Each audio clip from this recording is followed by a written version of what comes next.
Hello, and welcome to the Sales Development Revolution video series. In this episode, we're going to explore the importance of social selling for the SDR role. Yeah, we've seen social quickly become a major channel for SDRs, and managers are racing to keep up with the latest social selling best practices out there.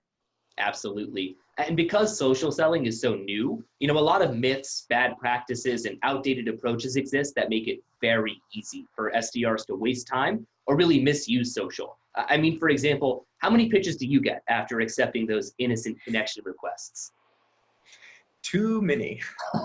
Exactly. The mission for managers is really to clearly define for SDRs what social selling is and is not, and how it should be used in conjunction with other channels. Right, AJ. We were fortunate enough to sit down with the founder of Legendary Leadgen, social selling savant, Dana Lindahl, to discuss all aspects of selling on LinkedIn and other social channels. Yeah, and we cover everything from best practices and bad practices on social to messaging strategy and how to train your SDR for social selling. We even talk about whether or not emojis have a place in the sales space. Well, do they? Let's find out.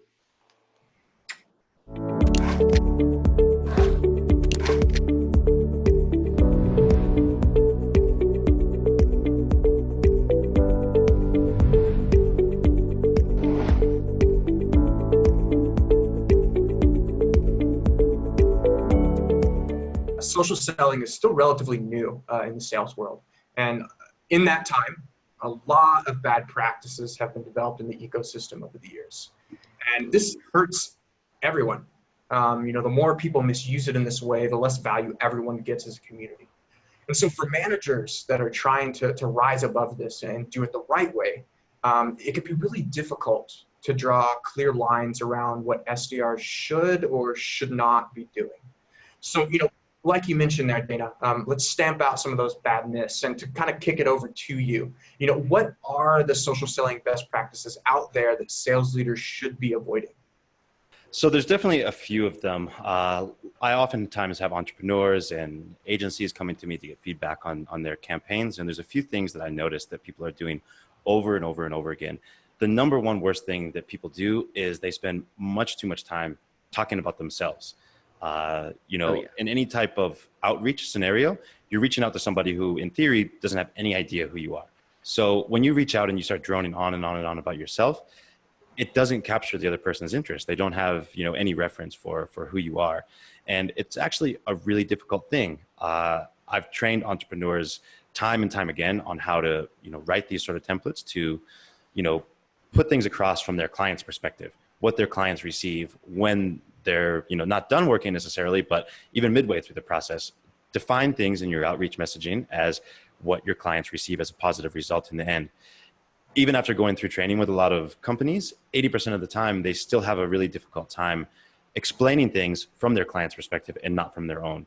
They spend so much time in their day-to-day as the service provider, doing this service and being in the trenches every day for their clients that they actually forget that their clients aren't paying them for a service. Their clients are paying them for a result. So once it comes time for them to write something, explain what they do, and try to capture somebody's interest through their writing, they end up just coming back to themselves. We're great. Here's the good work that we do. You should hire us. Are you interested to get on a call? That's the probably number one biggest mistake that I see in social selling today.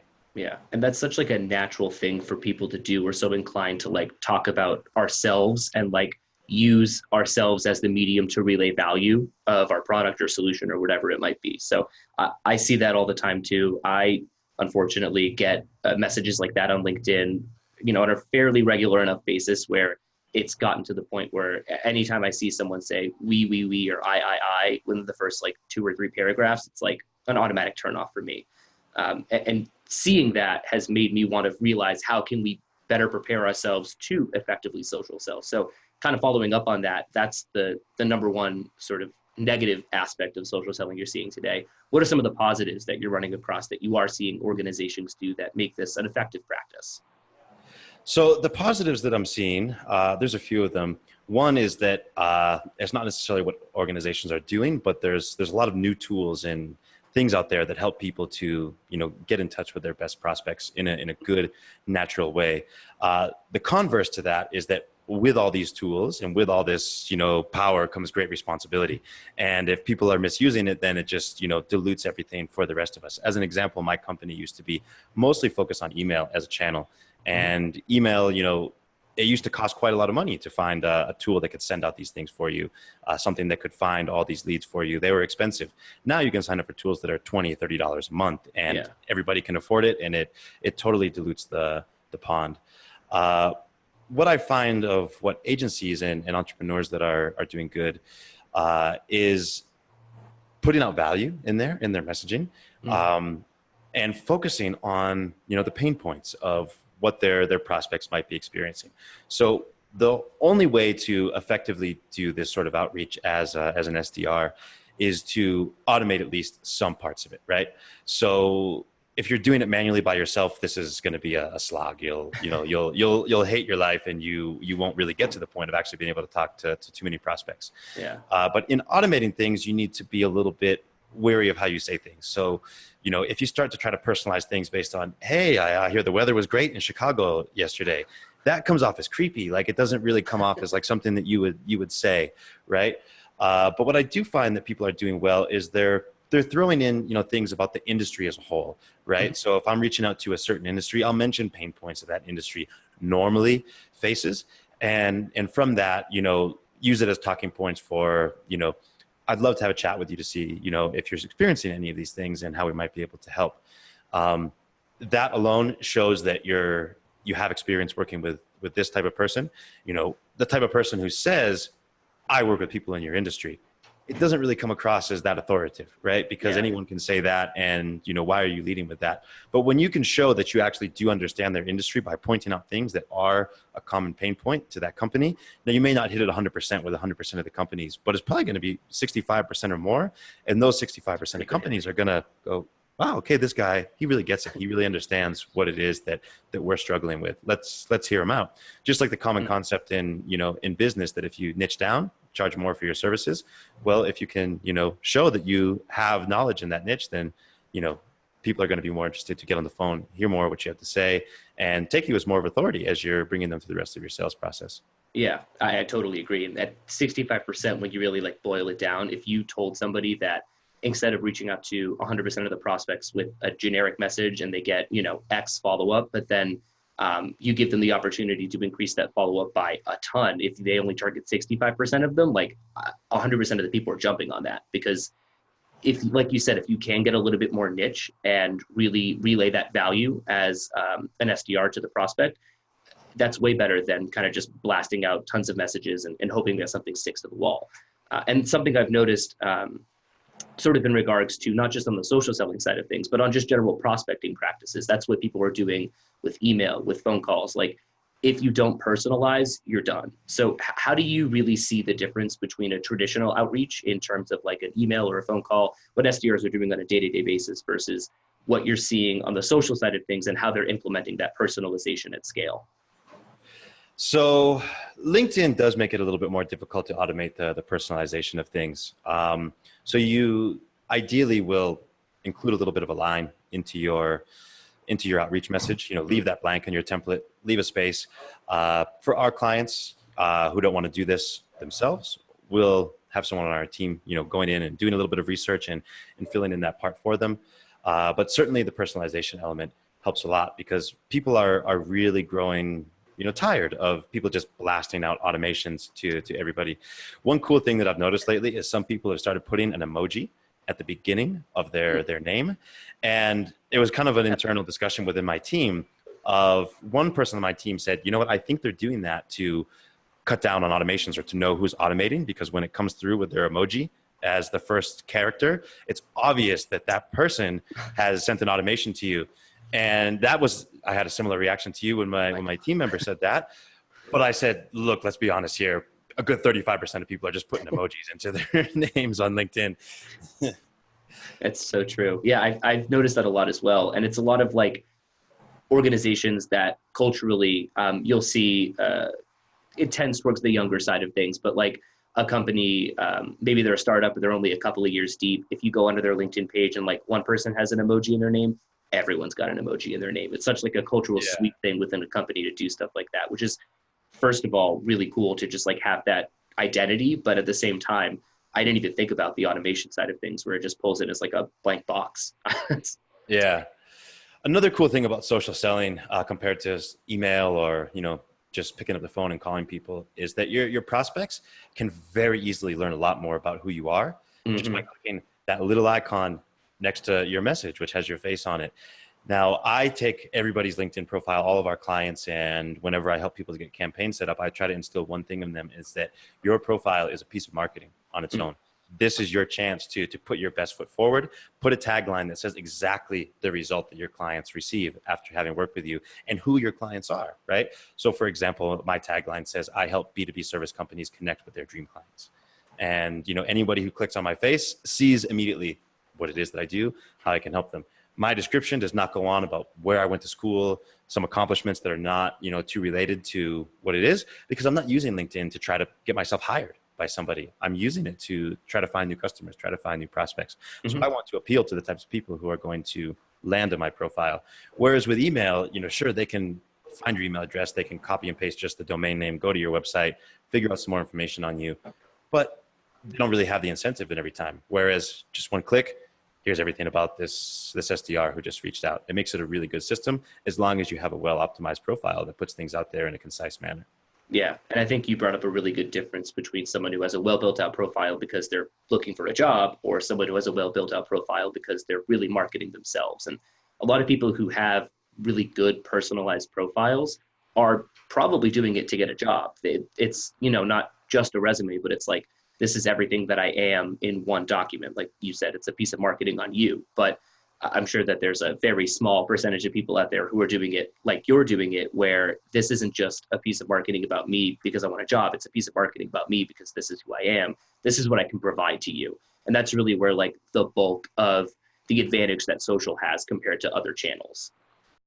Definitely. I think that's really profound too, because it touches on how buyers use social compared to other channels like email. And I think it was a great conversation that you brought up about using emojis, because to me, I see that as a reaction. What I think a lot of people do that's a mistake on social is approaching it just like they would on a phone call, like a cold call or a cold email. When, this is an entirely different context for buyers.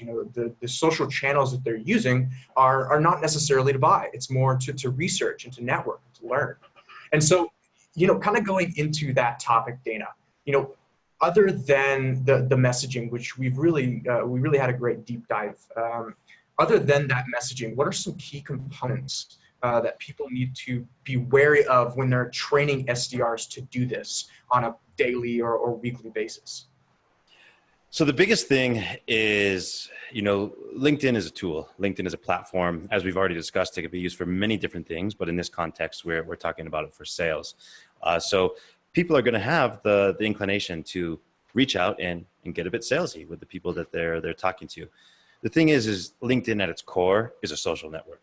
And if you just reach out and start selling to people right out of the gate, it's not going to work. We can make a lot of comparisons to sales and dating, but you wouldn't ask somebody to marry you on the first date, something like that.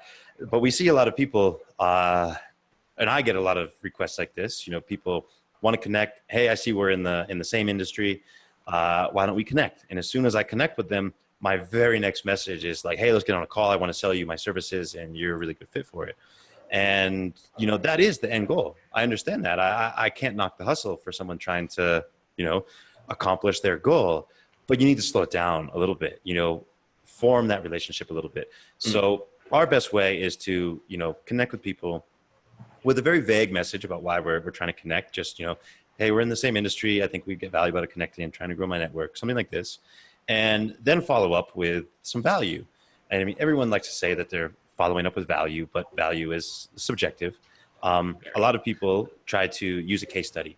And there's nothing wrong with using a case study for reaching out, but case studies are inherently biased. They're made by you, and they're your best selection of the best work that you've ever done that you have permission to put out there. So we actually don't like to use case studies in this example. We like to use, articles and published pieces from trusted third parties that support what it is that we do as a company. So as an example, us being a company that helps B2B companies make more sales and generate more leads, I send out an article to people that says, it's from Business Insider. It's a trusted publication that talks about how B2B companies and agencies in 2019, they can't be reliant on referrals and, the common way of doing sales anymore, because they're going to get their lunch eaten by, companies with inside agencies and, things like that. So it's imperative in this modern age to be a go-getter and go out there and make your own destiny, chase those sales.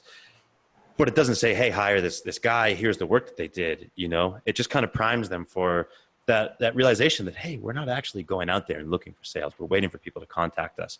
And then when I, follow up and say, hey, on the topic of that article that I sent last week, this is something that we help people with. And we've noticed that companies like yours really are able to, one of the things that I say is they're able to hire more people to, to manage the influx of new clients they bring on by actually going in, looking for new clients themselves. So you've laid out a couple of the steps where someone might build a good foundation for how to effectively use like the social channel to get in touch and engage with prospects. But is there, similar to what you would see on the traditional prospecting side of things for an SDR, like a call cadence, is there like a method that you have for maybe all the way from that initial first touch to like the point where someone maybe does agree to not just hop on a call, but ends up becoming a client? Like, would you equate what you're doing on social to what a more traditional and maybe more relatable call cadence looks like for somebody? It's pretty similar. Yeah, when we did email as well, we didn't want to be too salesy in the beginning. Mm-hmm. Of course, email removes the connection request side of things. So right. There's so much more you can build in. Yeah. So you want to kind of lead with what it is that you're doing, whereas the connection request, you just want to, build that initial connection first. I would say, honestly, the biggest benefit between social selling like this on LinkedIn and the traditional way via email or on the phone is that when an SDR calls somebody or they send out emails to a company and it doesn't really go anywhere, they just kind of see it as dead. They don't generally tend to follow up. Good ones will have a bucket in their CRM for sort of prospects and try to nurture them, over time. But eventually those kind of end up just going away and they never get focused on again. Mm-hmm. When you're doing this on a platform like LinkedIn or any other social network, you're literally building out your network of ideal prospects. So it has a lot of great opportunities for, reaching out to them again, posting content as status updates to your LinkedIn profile, things that are relevant to them, but also things that are going to benefit yourself. And that's the way that a lot of buyers are making their decisions now, is not on people contacting them and saying, hey, I got this product, let's talk about your needs and let's see if you want it. But it's, being self-identified for being a good fit for a service and then continuously seeing this company's presence and seeing how they operate, more about them, how they help their clients, their success rates and things like that. And then the buyers, gain interest in and end up getting in touch as well. So there's a lot more opportunities to still make sales on the back end from people who weren't initially interested on the front end. Whereas with email and the phone, sure, you can run some re-engagement campaigns, hit them with a new offer, but you're not going to be front and center to them for the next year or so as you just post status updates and, share relevant content. Yeah, it's so much easier to more regularly and more often post on social to sort of do, like you were talking about, that back end work of increasing brand presence, sort of carving out more space in their mind when it comes to whatever your product or service might be, versus I know on our side of things, SDRs, they run retargeting campaigns all the time, and they sort of have an bucket, like you call it, a maintenance bucket, where on a semi-regular basis, they're reaching out with articles to sort of build that thought leadership, but it's so infrequent compared to what you can do on social, which is a great way of engaging and sort of keeping that relationship alive with customers. But when do you find the most opportune time to sort of take it off of social? If you do end up sort of engaging with someone for a long period of time, they are interested, they do want to work with you. Is that the point where you kind of go into a different channel and work with them via email or phone? Or when do you sort of make that decision to break the social side and go to a different side of connecting with them? As soon as possible. LinkedIn is a great place to start a conversation and a terrible place to continue one. You know, people are not as responsive on LinkedIn or, you know, Facebook, they're going to be responsive. We don't really do Facebook outreach just because it's quite difficult. But on LinkedIn, people are not going to be as responsive as in their inbox or on the phone or something like that. So at the first sign of people showing interest, I'll generally try to, you know, move the conversation towards email if they're asking for some materials or anything like that. Or I usually just try to go directly towards a phone call if they're showing some form of interest. Calendly, things like that work incredibly, not just in this instance, but if, you know, I take the opinion of if you're an SDR and you're not using some sort of scheduling tool, you're making your life so much harder than it needs to be. So much. Yeah. Yeah, no, I totally agree. And that, I mean, brings up a whole separate topic of like what tools to effectively use to engage with people either on or off social, but topic for a different day. When you are when you do take that conversation offline, and I know something that we talk about here at Demand Drive a lot is being multi-threaded within accounts and sort of reaching multiple stakeholders. In your instance, if you are talking with someone at an organization that you've taken off of social and you're, you know, communicating via phone and email, how important do you think it is to still remain on social and sort of engage with maybe other prospects at that same organization with thought leadership content? Do you still continue that kind of behavior, or once you kind of have that individual quote unquote in your pocket and sort of talking via phone and email, do you not worry about them anymore? So definitely I'll focus 80+% of my energy with that company on, you know, the direct communication with my main point of contact. It can definitely help you out if you know, are interacting with some of the stuff that they're doing on social, you know, commenting on some of their posts and things like that, just showing that, you know, you're not only interested in the sale, but you also like are taking some interest in what it is that they're doing. You know, the caveat to that is that you need to actually show genuine interest or be really good at, you know, putting out what seems like genuine interest. Because if you're just like, hey, cool post on, you know, everything that they post, it's really not going to help you out much. Yeah. The fifth time you do that, they're like, do you really think this is cool? Or are you just saying that? Exactly. Yeah, and I think it touches well on kind of the social awareness piece of, you know, like what type of message are you bringing to people? It seems obvious from this conversation that, you know, social selling is not just for sales. It seems like, you know, social selling is more based around building that familiarity with your brand, building that authority, and then being able to effectively kind of create that context that can move them off to another channel.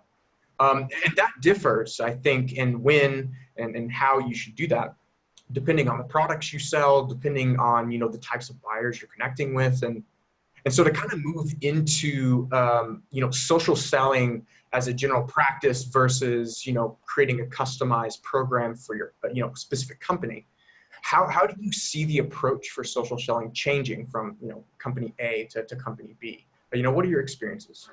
A good question.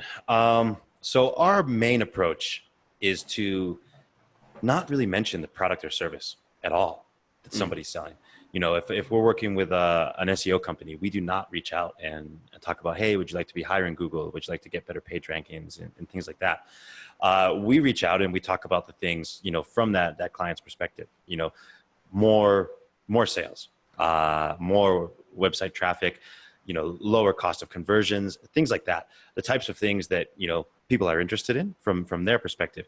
And the good part about this is that when you actually get people onto the phone to talk about these things, you're no longer talking about them buying your SEO services, but you're having a business conversation with them. And that's, you know, how buyers like to be sold to. They like to explain their problems and they like to, you know, feel like they're talking to somebody who is understanding of what's going on and not just trying to force their solution down the buyer's throat. So the difference for a company who offers like a very singular offering or a singular product, and it might not make so much sense to lead that way because there's no way to really kind of wrap up the product differently and the result, right? For something like that, we still just try to focus on, you know, the end result from the client's perspective. Again, it all comes back to framing things from the client's perspective, but we'll be a little bit more direct in how we actually describe the product or service because, you know, there's no mincing words about it. It only does one thing and, you know, it's already clear by visiting the website. Those are two differentiations we make in the messaging. There are a couple types of companies where social selling doesn't work quite as well for. For example, e-commerce companies. If those are your targets, it's going to be probably kind of difficult to target them on any type of social network. For one, e-commerce is not an industry. It's a platform of multiple different types of technologies. This is fairly easy to do with email. You can go and buy a list of all the Shopify stores and all the Magento stores, and then filter them down by the other filters to what's going to work for you. Whereas social platforms such as LinkedIn don't offer a way to do that. So there's still ways to get in touch with these sorts of companies, but maybe LinkedIn or the social networks are not the best options. Also, another thing is if you're selling to companies who are like 5,000 plus employees, this is generally not the way that they would make their buying decision. So you have a little bit of a different challenge ahead of you. The thing might be not to reach out and try to sell to the person who responds back to you, but just try to generate some awareness about yourself and your company within your, I'm trying to think of the word that I'm looking for. It's you're rock star within the company. Like you're trying to find a few, like a champion. Yeah, you're champions within the company. You're trying to get in touch with a few champions within the company rather than trying to find one guy or one girl that you can sell your services to. Right. Yeah, and that I very briefly touched on that earlier, but sort of being multi-threaded within accounts and connecting with multiple key stakeholders is like the best way to really, at a large enterprise organization like you're talking about, effectively relay the value that you can bring to them versus maybe at a smaller company that's more your target size, like you were talking about. You can find that one person who's like not just your champion, but sort of the end decision maker for whether or not they use your services. And using social is a really good way to get about that. Whereas maybe at some of those larger organizations, you do want to try different channels like phone, email, maybe even other social networks outside of LinkedIn, like Twitter. I don't know if you want to touch on that at all, but sort of how to effectively get in touch with multiple people at larger organizations, or if you really want to focus your time and effort on, I guess, more of your target market, some of the smaller companies where you can really get in touch with that one key person you want to talk to. Yeah, we definitely find this approach to work best for companies that, not the companies that are selling, but in terms of targets. The targets should ideally have less than about 1,000 employees. 1 to 5K is still doable, but it just gets more difficult and the sales cycle gets longer the larger the company is. Our suggestion generally is to start off with one person. Try to focus on who you think the best point of contact is going to be. Now, not everybody's going to respond back to you. Nobody owes you a response in any of this. And that's actually one other big piece that I want to throw out there. Another huge mistake that people make all the time is in their follow-ups, they try to like guilt trip the person for not responding back. Hey, I've been reaching out, but you didn't respond back. Like, so I always take the approach is, hey, I've been reaching out a couple of times. I haven't heard back. That's okay. I just figured I'd send off something else. Don't put it on them for not getting back to you. Nobody owes you anything in this life. So yeah, I got a somewhat funny anecdote. I feel like I don't get that many messages on LinkedIn enough where like if somebody does connect with me and then immediately try to pitch, a few of them stick out. So, and there was one person who was like, I know in their mind, they were like, I reached out to you on LinkedIn and I connected with you and I sent you a note. You like owe me some kind of response. And after like the 5th email in 2 days, mind you, which was an insane amount to get, I finally responded and I was just like, stop. Like everything you're doing is against everything I've learned how to do this job. Please stop. And it's like stuff like that, like we talked about earlier, that kind of dilutes the water for everybody else, where there are people out there who are using social selling as like that way to be like, you now owe me something, versus the people who are doing it effectively and trying to find the right person with the right message and deliver it at the right time, which is like ultimately what you're trying to get out of this. Yeah, definitely. And to take it one step further, if you're trying to bring on clients because you think they owe you their business, I mean, you're starting out the relationship on, kind of uneven footing. Yeah. Awesome, guys. Cool. Okay, so to kind of wrap this up, I wanted to touch kind of to the heart of this conversation, which is, training an SDR to actually get started on social. And, most SDRs out there really rely on 2 primary channels for sales, and that's calling or email. And so looking at somebody who is training maybe one or a few SDRs and trying to get social into their workflow, what advice would you give managers or trainers that are getting into that process? I would say the biggest thing is to not let them get complacent with anything that they're doing. You know, any sort of campaign that they're running is a constant work in progress. So don't take things going well for the past 2 weeks to be a sign of things are going to go well continuously, and don't take, you know, not a lot of results for the past 2 weeks to be a sign that this is not a good channel for us, right? Things need to constantly evolve. I would also urge them to empower their SDRs to be creative with what they're doing. Don't be too stiff. I see a lot of people trying to be really jargony in their outreach, and, you know, not come across as a person who's personable. As a point of reference, one of our most successful campaigns we're running right now, in the first line has a poop emoji. Like, the guy he's a non-standard sort of guy, and like, it's funny, right? So, and it fits in. I think it's a poop emoji with a Uranus joke, like the planet. And that's what he's leading with. But when you visit this guy's website, like, they're a quirky sort of company, and it fits, right? He is generating a ton of interest because he's not taking the standard, like, business casual approach to Right. reaching out to people. And, like, you know, he's thinking outside the box. And things like that are what really cause success. If you just try to, you know, follow things by the book, even if you try to follow exactly what I say by the book, it's not going to suit you well for your individual needs. The other thing that I find really good in terms of training to get people to the right point is to have them writing their outreach and reviewing it over and over. Some tips that really work well is reading it out loud to yourself. You know, you can sort of, you know, you ever get like a message from somebody that has no punctuation or whatever, and you're like, how did this person even get this out of their phone and, like, to me, without realizing that it looks so bad? And it's because if they read it, it seems fine. But if they actually, like, read it out loud, then they can tell all of these things that are, like, coming out that are a little bit weird in it. Other things are to go back, like you said. If you're seeing the words I and we in your messaging, they need to go. They need to go immediately, and it means that you're focusing much too much on yourself and rather than the prospect. And another big one that I urge people to do, and it can be a little bit uncomfortable for them, is find a personal connection of yours who's involved in this sort of company that your targets are in.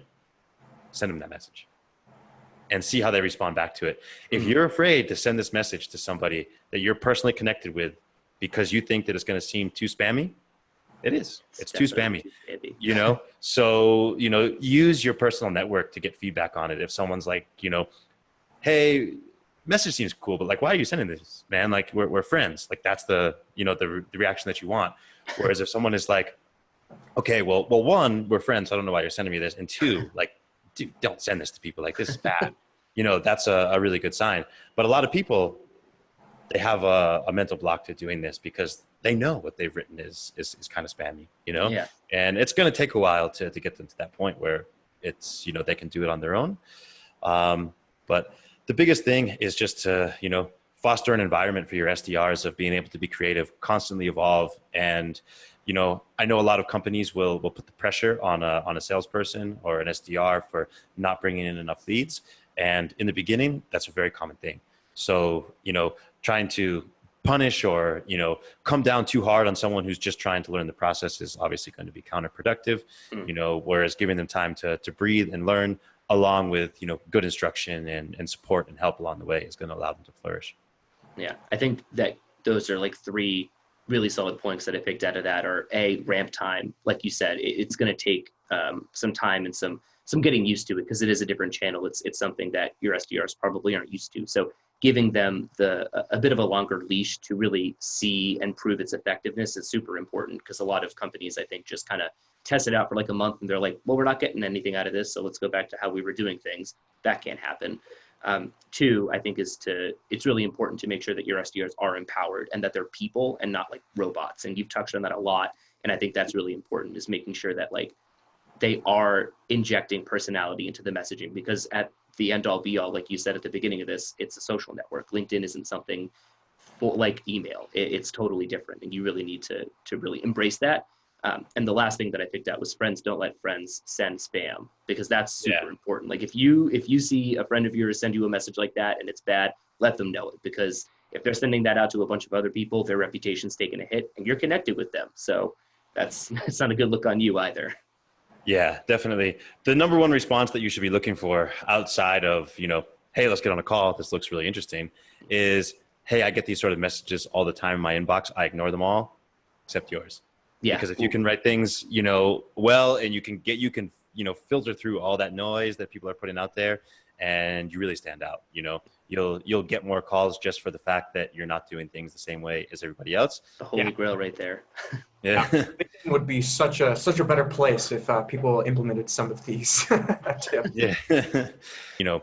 Awesome, Dana. Cool. So you busted some myths in social selling, and I've learned so much in this. And so to kind of cap this off, is there any last tidbit of information that you'd want to share with the audience? I think I've shared most of the things that I want to share. The number one thing that I can, leave as parting words, I think the most important things is stop talking about yourself is really the golden rule that people need to stop breaking on LinkedIn, any social form of selling. It goes the same for LinkedIn and on the phone. Anyways, same when you go on a first date, you're going to get much farther. You're going to get that second date by asking the other person lots of questions about themselves rather than telling them all the things that you think are cool about you. Go. That is good stuff. Preach. So, Dana Lindahl, thank you so much for joining us today. Yeah, thank you for having me. Hello, this is Grayson and AJ from the Sales Development Revolution video series, and I'm here with Dana Lindahl, the founder of Legendary Leadgen. So, Dana, how can the audience get in contact with you or learn more about Legendary Leadgen? Thanks, Grayson. So the first natural way would be to head over to LinkedIn and just look me up on LinkedIn. I'm really active on there. Dana Lindahl, you'll find me as the founder of Legendary Leadgen. But if you're looking more for materials, advice, tips, and strategies for overhauling your lead gen program and making more sales to your B2B customers, I would head over to our website, which is legendaryleadgen.com. And particularly, I would head over to legendaryleadgen.com/SDRevolution, where we've got a special landing page set up for all of the users of this program. We've got a couple of promotions and special offers there to help you guys out a little bit more. So I would head there first. Awesome. Sounds like they have a lot to dig into. Definitely. We've been working hard creating a lot of materials this year to help B2B companies, agencies, and service providers to really overhaul their entire lead generation process and do it the right way that's going to connect in a meaningful and significant way with their best prospects. Wow, that's awesome. Cool. Well, Dana, I just wanted to thank you again so much for joining us for the Sales Development Revolution series. Yeah, thank you for having me. Thanks, Dana. Thank you.